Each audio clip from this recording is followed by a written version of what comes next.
Uji nyali tiap hari, viral kisah wanita tinggal di kompleks tanpa punya tetangga. Memiliki rumah sendiri untuk tinggal bersama keluarga, memang impian semua orang.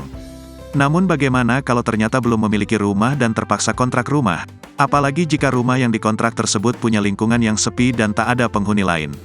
Iya, seperti kisah yang dialami dan dibagikan oleh pemilik akun TikTok @rizkytoyiba ini. Dalam video-video yang dibagikannya di media sosial itu terlihat suasana kampung yang ditinggalinya. Rizky Thoyibah, nama pemilik akun tersebut, memiliki 2 anak dan kini memilih mengontrak rumah bersama suaminya. Namun siapa sangka, ibu 2 anak ini curhat jika rumahnya yang berada di kompleks perumahan itu ternyata tidak memiliki tetangga dan sepi. Meski begitu, ia mengaku memilih rumah tersebut lantaran harga sewanya yang murah dan bangunannya terbilang cukup nyaman untuk ditempati. Ngontrak rumah yang penting murah, aman, dan nyaman. Nggak punya tetangga nggak apa-apa, tulis Rizky dalam caption videonya.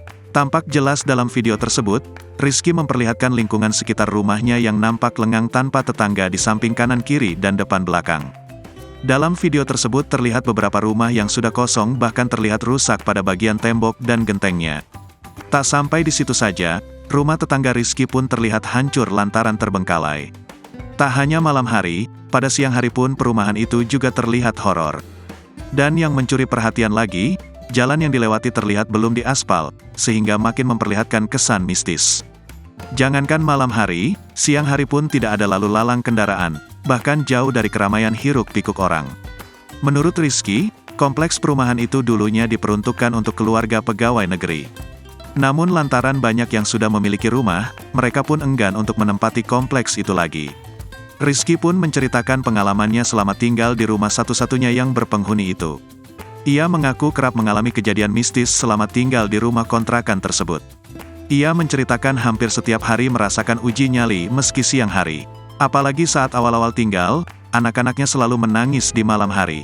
Belum lagi mendengar suara lolongan anjing setiap malam, sehingga membuat suasana semakin mencekam. Meski begitu, dirinya dan keluarganya berhasil bertahan hingga sebulan lamanya di rumah dan lingkungan yang sangat sepi dan terkesan horor tersebut. Download Tribun X sekarang, menghadirkan lokal menjadi Indonesia.